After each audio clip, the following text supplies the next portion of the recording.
trying to do well in a class and you get a bad grade. Okay, so you're in this little frame, you want to get a good grade, that isn't happening, you got a bad grade. Okay, what is it that's manifesting itself as the bad grade? Well, you could say, well, it's a C- on a piece of paper. It's like, well, that's, really? No. That's the objective manifestation. You got a piece of paper with a C-. The value-free proposition is that you've been delivered a piece of paper with a curve on it and a little, negative sign. Well, you think, well, that's what that is. Well, it's as dopey as thinking, well, here you got your failing grade, you go into the lab and you weigh it on a scale, and then you burn it and see what it was made of. It's like, well, why did I get so upset about that? It's just paper. It's like, no, that's not just paper. It's an entity that exists in a web of connections. The fact that it's signified by paper is almost completely irrelevant. What is it? The answer is, you don't know. And that's why when you pick it up, you get this paralyzed sinking feeling, because your limbic system is a lot smarter than your perceptual systems. And your perceptual systems say, well, that's a piece of paper, and your limbic system says, nah, for sure, dragon. Right. And so then you're sweating, and then maybe you put it away and you go play video games because, better the hypothetical dragon than the real dragon. And so instead you pull out the piece of paper maybe and you think, okay, why did I get this C-? Well, that's a hell of a question, isn't it? It's like, maybe you're stupid. Well, that could be, or at least stupid compared to who you think you are. Like that's the real horror that's lurking there, right? It's like, oh, I thought I was kind of smart. That's a proposition of the highest order. I thought I was kind of smart. It's like, yeah, well, what about this C-? It's like, well, that goddamn professor, right? That's the first thing. I've been attacked by a predator. That's the first response, right? So it's a nonsensical message. It's just delivered by someone evil and predatory. Well, that's, possible, but I wouldn't go there. I wouldn't go there first necessarily. So, but then say you don't go there. Okay, well, so what is this exactly? Do you not know what you thought you knew? Are you not who you think you are? Do you not work hard enough? Are your values not organized properly? Do you misuse your time? Are you in the wrong field? Is the way you're construing your life completely inappropriate? Are you acting out what your parents wanted you to do and you're pissed off about it, so you're only running at 40% to spite them, despite the fact that they're paying $25,000 a year for your education? Because that's a fun game. Yeah, I'll go do what you want me to do, but I'll fail. But not completely, because then that wouldn't cost you very much. I'll just fail a little bit, so that you have to spend all that money forcing me to do what I don't want to do, but you'll never get to escape from it. And then every time we interact, I'll stab you in various ways that you don't quite understand, just to show you how irritated I am that I happen to be acting out the destiny that you've put forward for me. So maybe that's part of the dragon, right? And then that pulls in the whole parent thing. And these are bottomless pits often. When you're in the world and something objects to you, something that matters objects to you, then in the entire unrealized world is in that thing that objects. It's all tangled up inside it. That's why it's the great dragon of chaos. It's everything that's outside of your conceptual structure. And what is that? It's everything that lurks outside of your walled city. And it's manifested itself like the snake in the garden. And the easiest thing to do is say, I'm not having anything to do with that. But the problem with that is, well, you get your C- and you don't do anything about it. Maybe you're a little bitter and more resentful, and your study habits get a little worse. So the next time you get like a D+, and then you collect a bunch of Fs, and then you stop going to school, and then you stop showering, right? Then you end up jumping off the bridge. And so that's how the dragon eats you when you don't pay attention to it. And so it's no bloody wonder that people avoid, It's really no wonder that they avoid, because error messages contain within them the implicit world. Now, the upside of that is, well, they contain within them the implicit world. And the world isn't all negative. And so maybe you get your C-, and that's actually the best gift you ever got, because somebody finally took you and went, whack, clue in. And so you take that apart and you think, oh, I don't know how to write. I don't know how to think. I've never read anything in my life. My study habits are abysmal, like maybe I'm working at 2% efficiency, which is probably, I would suspect that, some of you aren't doing that, but I bet there's 30 to 50% of the people in the room are working at 2% efficiency. It's like, that's so to find that out is so optimistic. I mean, if you're barely hanging in there, but you're only working at 2%, you might imagine what you could have as a life if you're working at like 50%. So the C minus can be the best gift you ever had, and that's the gold that the dragon hoards, right? That's exactly what that means. And so, well, so you're moving from point A to point B in your little circumscribed world. You've made everything invisible, and as long as that works, then your theory's good enough. It's accurate enough. It's true enough. You're in your little paradise. But if something comes up and objects, well, that's where your character is tested fundamentally. That's the character test. It's like, what do you do with messages of error? And that's a tricky issue. Okay, so here's a solution to that. Here's what not to do. I am a bad person. I got to see myself. I'm a bad person. I might as well just go jump off the bridge. It's like, no, that's not good, because what that means is that every time you try to learn something, you're going to make a mistake, because what do you know? So you're going to make mistakes. And if the rule is every time you make a mistake, you're going to go jump off the bridge, then that's not a useful problem-solving strategy. And so when you make a mistake, you don't get to beat yourself to death with a club. It's a bad strategy, and you'll have your internal tyrant in there who's perfectly happy about doing that. That's the, overactive superego that Freud talked about. Maybe it came to you via a parent who was too authoritarian, or a grandparent, or maybe it's just you because you're disagreeable and neurotic, and so you'll take or hyper-conscientious, you'll take yourself apart. Well, so you've got a problem. Something has objected to you. Then the question is, well, what does that mean? Well, maybe you're not looking at the world right. Maybe your goals are wrong. Maybe you're not acting properly. It's okay. So the question that arises when an obstacle emerges is, which part of this structure needs attention? And the first answer can't be all of it. Which is why when you're arguing with someone in an intimate relationship, and you're angry at them, and you want to win, which is a big mistake, you want to win, you say, well, this is what you're like. Here's another 10 examples of how you've done that in the past, and I can enumerate more of them if you'd like. And so that's actually what you're like, and I've tried fixing you and it didn't work, and so it looks like you're going to be like that up into the future, and you're basically saying to them, well, you're a bad person, and the only thing they can do is either collapse or punch you. And punching you is actually better than collapsing. You know what I mean? It's such a counterproductive way of arguing. You don't leave the person any out. And so maybe, well, they're civilized, so it doesn't get physical. Well, maybe that's good and maybe it isn't. But then they end up either really not happy with you in a way that they will manifest the first possible opportunity they get, or they have to go off in the corner and cringe. It's like, great, you won. It's like now your partner's either hates you or is cringing. It's great. That's a real good victory, man. Rack up about 100 victories like that, and you'll be in divorce court and spending $250,000 while being miserable about it.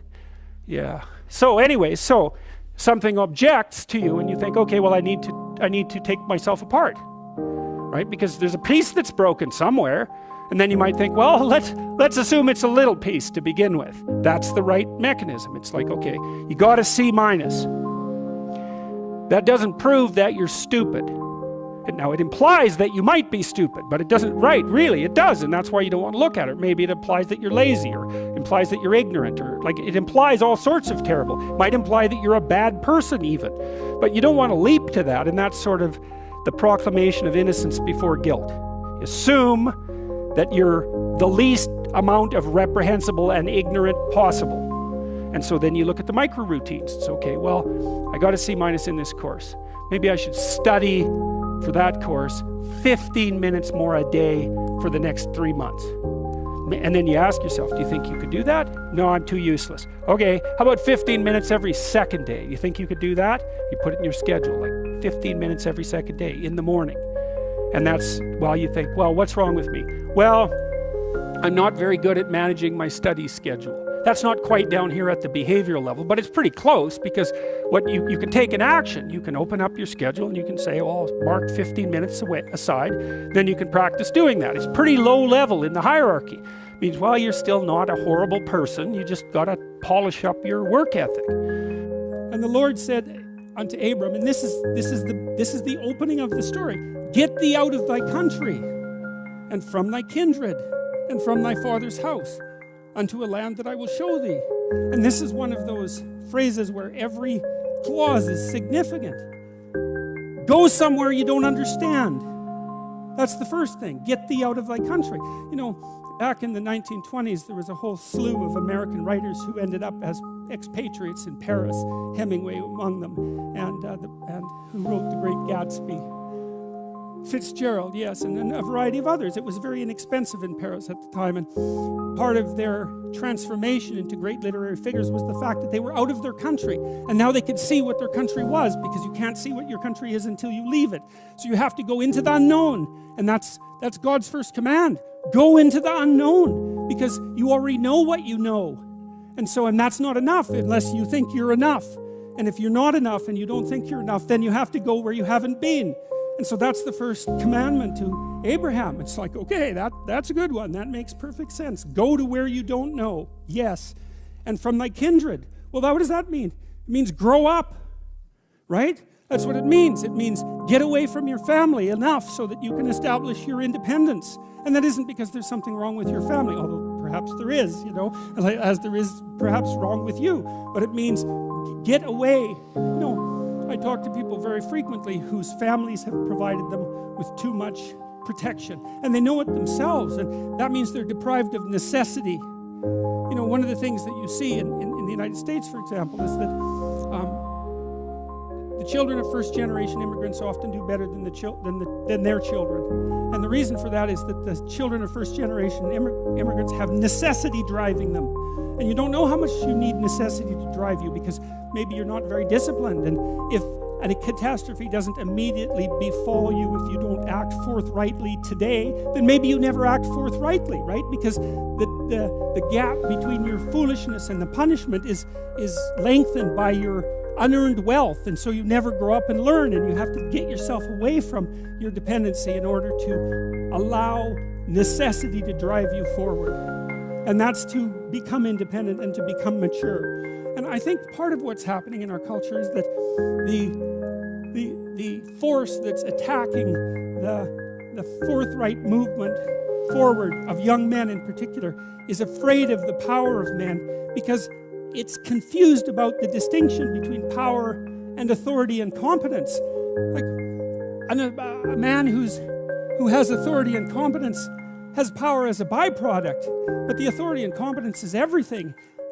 And people who can't understand that fail to make the distinction between power and authority and competence, and they're afraid of power, and so they destroy authority and competence. And that's a terrible thing, because we need authority and competence. What else is going to allow us to prevail in the long run? And so you get away from your country, and you get away from your kin, and from your father's house, right? And you go out there and you establish yourself in the world. It's a call to adventure. That's what the first lines in the Abrahamic story is, a call to adventure. So, great, unto a land that I will show you. Well, you know, what does that mean?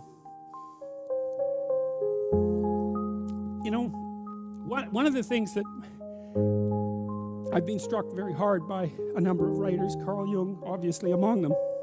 I mean, he wrote things like Nietzsche that if you understand them, they just break you into pieces, you know. And one of the things that Jung understood and the psychoanalysts understand, it's one of the most terrifying elements of psychoanalytic thinking, is very tightly allied with religious thinking, which is that you are not the master of your own house. There are spirits that dwell within you, meaning you have a will and you can exercise a certain amount of conscious control over your being, but there are all sorts of things that occur within you that seem to be beyond your capacity to control. Your dreams, for example, that's a really good example, or your impulses, for example. You might think of those as so foreign from you that you don't even want them to be part of you. But more subtly even, how about what you're interested in, what compels you? Like, where does that come from? Exactly. Because you can't conjure it up of your own accord, you know. So if you're a student and you're taking a difficult course, you might say to yourself, well, I need to sit down and study for 3 hours. But then you sit down and that isn't what happens. Your attention goes everywhere. And you might say, well, whose attention is it then if it goes everywhere? Because you say it's your attention. It's like, well, if it's your attention, maybe you would be able to control it, but you can't. And so then you might think, well, Jen, just exactly what the hell is controlling it? And you might say, well, it's random. Well, it better not be random. I can tell you that. That happens to some degree in schizophrenia. There's an element of randomness in that. It's not random.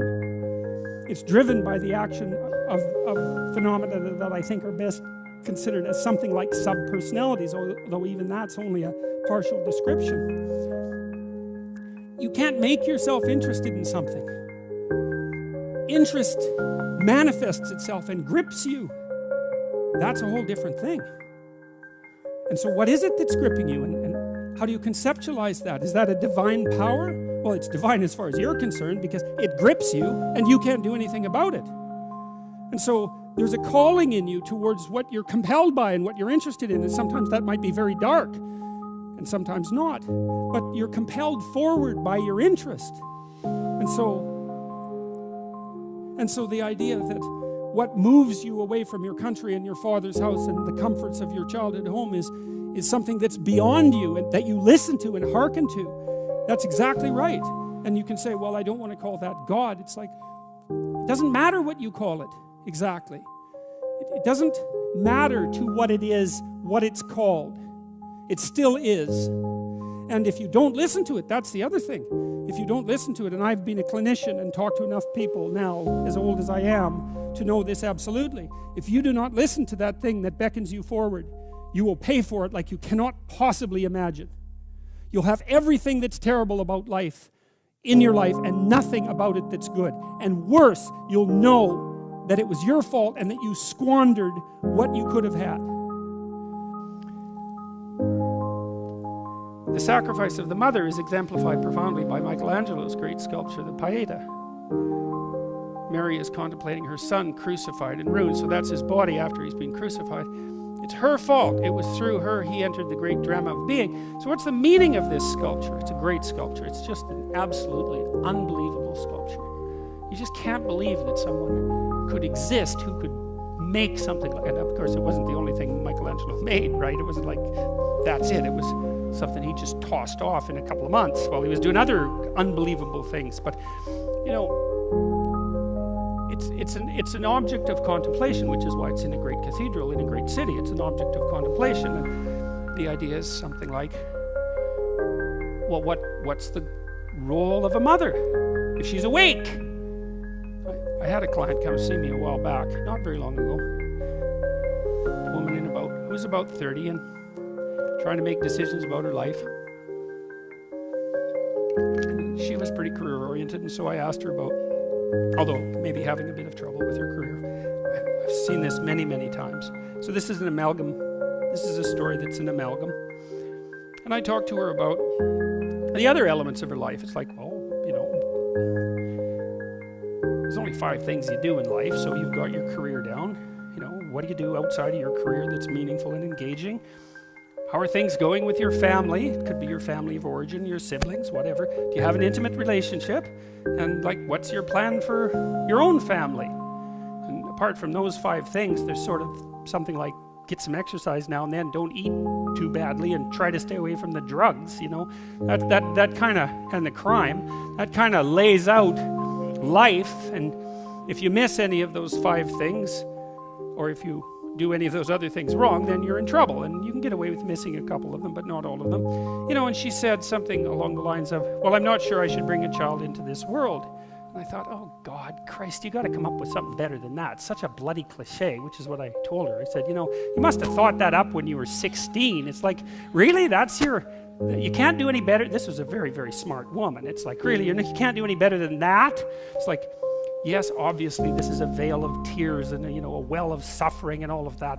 You know, if you ask 30 people who are wondering about having children, why they're wondering, 20 of them will say that. And so that tells you how original it is. It's not original at all. It's not a thought. It's like this little, it's a meme. It's something that lives in your mind. It's not a thought. And it's certainly not something that you should just take at face value and then say, oh, well, I'm not having a family then. It's like, no, you kind of look at that and you criticize it a little bit. It's like, well, it's the other one. That's the other one that's very common. There's too many people on the planet already. It's like, I really don't like that statement. It's like, just who are you going to ask to leave? Just how are you going to get them to leave? You know? It's a serious question. And who says there's too many people? What the hell's wrong with people anyways? We're running around ruining the planet. Yeah. It's like, I think it was the Club of Rome who prophesied, by the way, that there would be so many people on the planet by the year 2000 that there would be widespread starvation. And they were completely and utterly wrong about that. And I think it was the Club of Rome who either compared us to a virus or a cancer on the face of the planet. It's like, oh, really? That's what you think about people, eh? Aren't you something? Isn't that something to think about human beings? Viruses and cancer. What do you do with viruses and cancer? Invite them in and make them at home. It's like, no, you try to eradicate them. So you got to bloody well watch your metaphors, folks, because it isn't clear that you come up with them or that they run you. So you better watch them. So anyways, Mary, you know, and Mary's the great mother, right? That she's the mother. That's what Mary is. Whether she existed or not is not the point. She exists at least as a hyper reality. She exists as the mother. Well, what's the sacrifice of the mother? Well, that's easy. If you're a mother, and if you're a mother who's worth her salt, you offer your son to be destroyed by the world. That's what you do. I mean, that's what's going to happen, right? He's going to be born. He's going to suffer. He's going to have his trouble in life. He's going to have his illnesses. He's going to face his failures and catastrophes, and he's going to die. That's what's going to happen. And if you're awake, you know that, and then you say, well, perhaps he will live in a way that will justify that. And then you try to have that happen. And that's what makes you worthy of a statue like that. But still the sacrifice of the mother. Is it right to bring a baby into this terrible world? Well, every woman asks herself that question. Some say no, and they have the reasons. Mary answers yes, voluntarily. Mary is the archetype of the woman who answers yes to life voluntarily. That's what that image means. And not because she's blind. She knows what's going to happen. And so she's the archetypal representation of the woman who says yes to life, knowing full well what life is, not naive, not someone who got pregnant in the back seat of a 1957 Chevy, you know, in a one night of half-drunk idiocy. Not that, but consciously, knowing what's to come. And then also allows it to happen, because that's another thing that's a testament to the courage of mothers. And my mother was good at this. My mother's a very agreeable person. Too agreeable for her own good. But that's what happens if you're agreeable, because you're too agreeable for your own good. That's the definition of agreeable. And so she's a nice person, and still is. Luckily, she's still alive, and we've had a very good relationship, and I have always been able to make her laugh, which is a good thing. But she was tough cookie, that woman, you know. Remember once she came across, I was out playing in this baseball little diamond, and empty lot really, in this little town I grew up in. And I was about 10, and she walked by. I was there with a bunch of my friends, and I was about to have a fist fight with this little tough kid that I hung around with. And there were half girls on the team, and the fist fight had some relationship to status maneuvering, you know, in relationship to that. Anyways, we were going to have a fight, and my mom walked by. She took a look, and I could see from her demeanor that she knew exactly what was about to happen. And she looked for a second, and then she walked by. And I thought, whoa, good work, Mom. No kidding, eh? It's like last bloody thing I needed at that moment was for her to come charging up and say, you boys aren't planning to have a fight, are you? It's like, well, yeah, Mom, we're actually planning to have a fight, and now that you came and intervened, I actually lost before the goddamn thing even started.